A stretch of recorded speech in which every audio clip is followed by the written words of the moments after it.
Su aliado, Pompeyo. Empezó a temerse que ocupara el puesto de Pompeyo, el máximo dirigente de Roma. La diferencia entre ellos era que Pompeyo apoyaba el orden político establecido, mientras que César siempre manifestaba que quería cambiarlo. La tensión embarga la ciudad. Los conservadores tratan de convencer a Pompeyo de que rompa con César, pero es demasiado tarde. Su nueva esposa, Julia, hija de César, ha absorbido completamente al gran general. Pompeyo estaba tan enamorado de su adolescente esposa que se olvidó de la política y pasaba todo el tiempo con ella.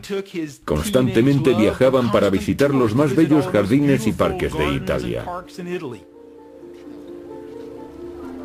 La generosidad de Pompeyo con César se extendía a un miembro de su amplia familia, su protegido, Marco Bruto.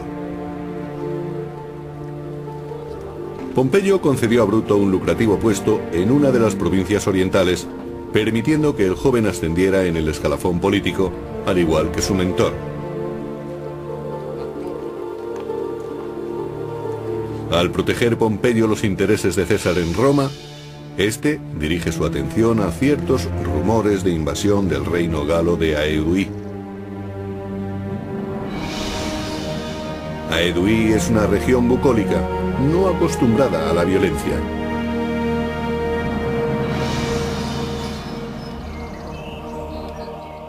La mayoría de ellos pasaba el tiempo realizando actividades no militares. Se dedicaban a la agricultura, a construir sus casas, a hacer sus ropas y a cuidar de sus hijos. En el año 56 a.C., la paz peligra cuando César informa de que millares de guerreros bárbaros acuden a Aedui, dirigidos por un temible caudillo, Ariovisto. Ariovisto se convirtió en una gran amenaza para los romanos. Según esto, su ejército estaba muy bien equipado y entrenado, y actuaba de forma muy violenta. Recordaba a invasiones y caudillos bárbaros anteriores. Se decía que oprimía a los aliados de Roma que encontraba a su paso, haciendo peligrar el prestigio de la República.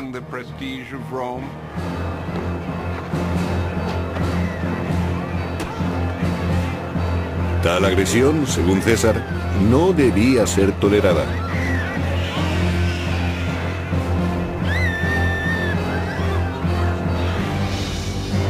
César se entera de que Ariovisco planea establecer su base en la ciudad fortificada de Besanzón y rápidamente cruza la Galia con sus hombres para encontrarse con él.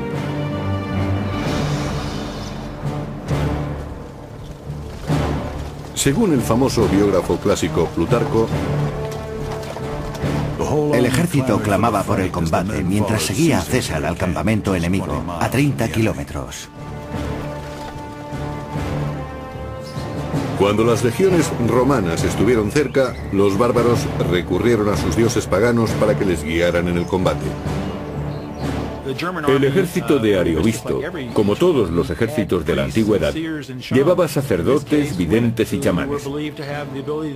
En este caso había mujeres que decían que hablaban con los dioses. Antes del combate preguntaban a los videntes y adivinos, ¿dicen los dioses si podemos combatir ahora?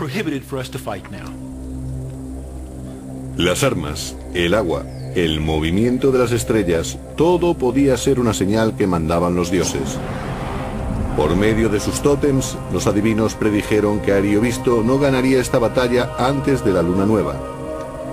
No debía actuar hasta entonces. Era el tipo de información que puede ganar batallas y llegó a oídos de César. Aunque es difícil de entender, antiguamente se tomaban muy en serio los mensajes de los dioses. César sabía que si forzaba a los bárbaros para combatir, sabiendo que los dioses no se lo aconsejaban, conseguiría una gran ventaja psicológica sobre ellos. Los dioses parecían indicarle el camino, y César aprovechó la ocasión. César envió a sus soldados contra la fortificación de los bárbaros para provocarlos, para forzar que Ariovisto sacara a sus hombres contra su voluntad. Estos estaban obsesionados con la idea de que no debían combatir, porque los dioses les habían dicho que no lucharan en ese momento contra César. César aprovechó la ventaja y atacó.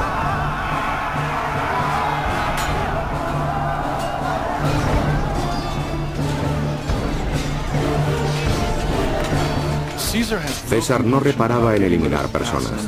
Tras la batalla contra Aidovisto, presumió de matar 80.000 bárbaros, incluidas 2 de sus mujeres y una hija, además de capturar otra de sus hijas.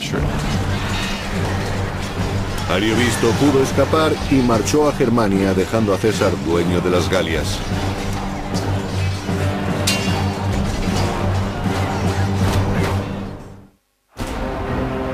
En el año 58 a.C., Julio César mató a decenas de millares de violentos guerreros germánicos. Su caudillo, Ariovisto, huyó sin honor, perdiendo el dominio de las Galias.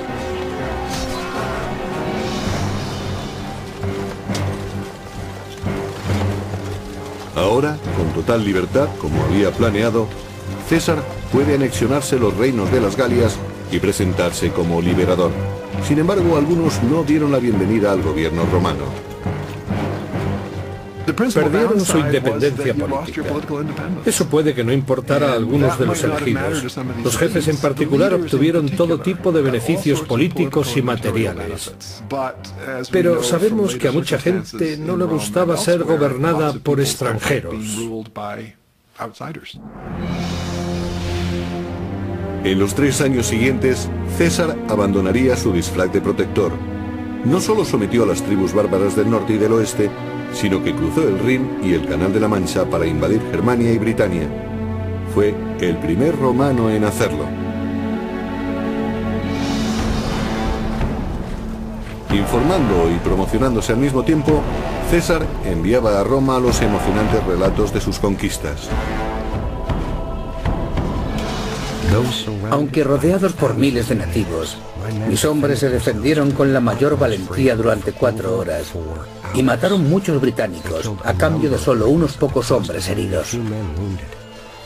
Tan pronto como divisó nuestra caballería, el enemigo arrojó sus armas y huyó, sufriendo pérdidas muy graves. Era como acompañarle en sus campañas. Para los romanos fue una novela de aventuras, una historia de exploradores. Nadie había ido más allá del norte de las Galias, ni tampoco a Britania. Para los romanos debió de ser una narración muy interesante. El relato de César es uno de los documentos políticos e históricos más importantes que haya sobrevivido. En él justifica acciones ilegales, absueltas solo porque consiguió éxito. Incluso el protegido de César, Marco Bruto, estudiaba los comunicados con preocupación creciente. Leyendo entre líneas los elocuentes mensajes de César, descubrió el objeto de su desmedida ambición. De repente se dieron cuenta de que César había acumulado grandes riquezas y un ejército demasiado poderoso. Además, gastaba mucho dinero para conseguir apoyos en la península italiana. Bruto estaba preocupado por su posición política. Cuanto más poderoso fuera César, menos poderosa sería la aristocracia. Los líderes conservadores se comprometieron para detener a César. Los aristócratas romanos temían que uno de sus miembros destacara y se comunicara directamente con el pueblo sin el consentimiento de la clase dirigente. Siempre tuvieron miedo de que alguien perturbara el orden establecido, siempre favorable a conservar su riqueza y posición.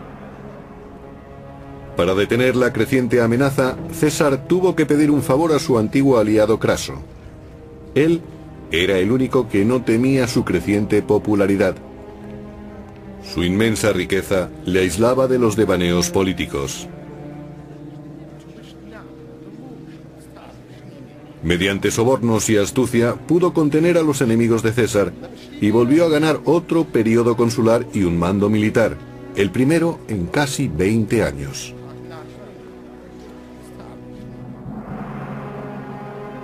Pensando en una gloria duradera, Craso se dirigió hacia el este para invadir el reino de los partos, muriendo en una emboscada. César perdió así su primer protector en Roma. En aquellos días, la única hija de César, Julia, murió al dar a luz. Su marido Pompeyo, el último protector de César, quedó desolado.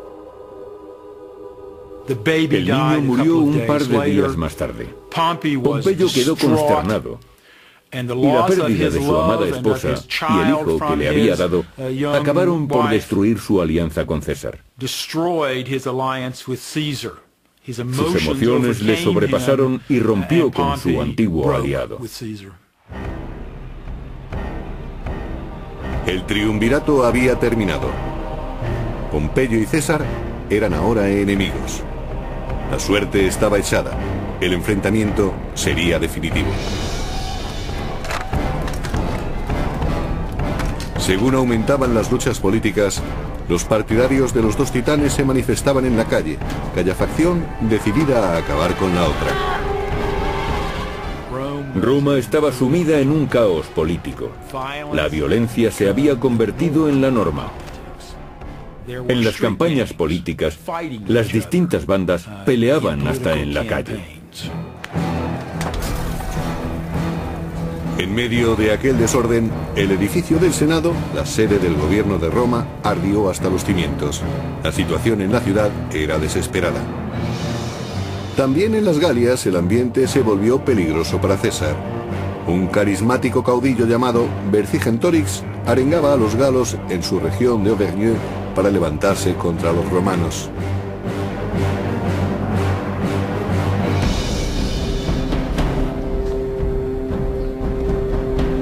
El plan de Vercingetorix era radical: quemar todas las provisiones, todos los graneros y todo el forraje para los animales. Luego se fortalecerían en ciudades situadas sobre colinas y resistirían a los romanos.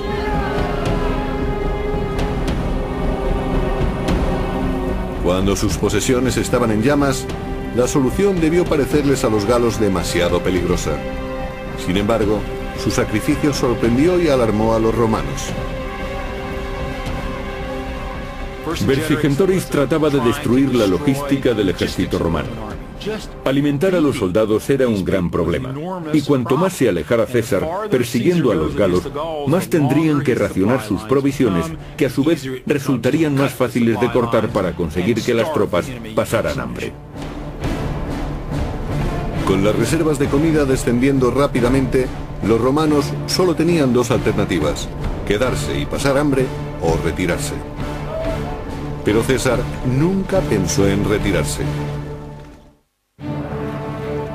En el año 52 a.C., un valiente guerrero llamado Vercingetorix animó a su gente a sublevarse contra Roma y quemar sus graneros y sus fuentes de aprovisionamiento. Hacia finales del invierno, los romanos tuvieron que elegir entre el hambre o la victoria. Pero ahora había vuelto la primavera. César arengó a sus tropas y atacó a Vercingetorix y sus hombres. Entre los lugartenientes más próximos a César estaba Marco Antonio.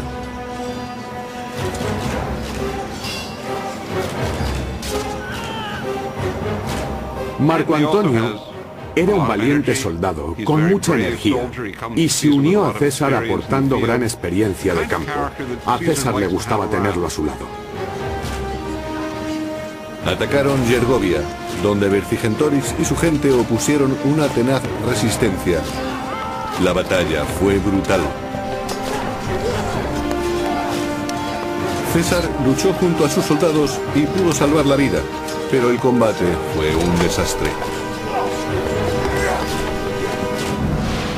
Mientras tanto, en Roma, la situación política se deterioraba para César según sus enemigos iban cobrando fuerza. El conservador Senado nombró único cónsul a Pompeyo y puso un ejército a su disposición. Y para